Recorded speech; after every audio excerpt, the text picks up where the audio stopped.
Hello everyone and welcome back to my channel. Today I'm going to show you how I create my felt flowers for my tea ends and how I also convert them into paper clips. Now I'm using the Sizzix Die.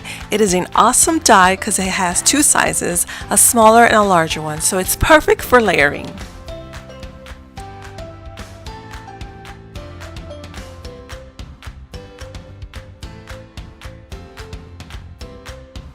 To create the paper clip, I cut the smaller flower and I'm going to glue the center and start to roll it and add more glue and roll it and add more glue.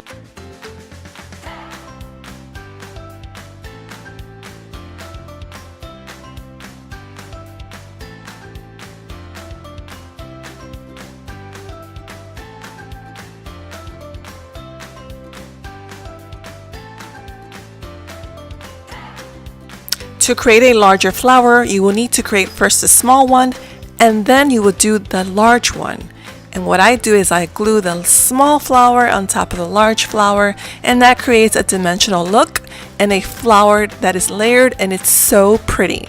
It is perfect for any embellishment or tea end or anything you could think of.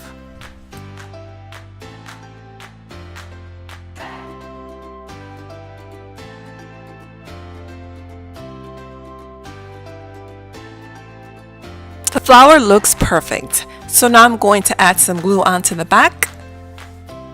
And with my circle die, I created a circle. So I'm going to glue on the paper clip and then add that circle as a backing so it could look like a perfectly done paper clip.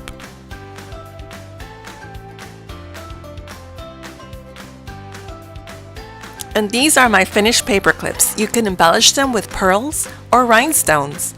Well, give this video a big like and tell me what you think below.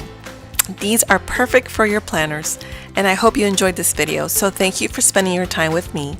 And don't forget, you can follow me on Facebook and Instagram and visit my Etsy shop. Well, until next time, God bless. Bye-bye.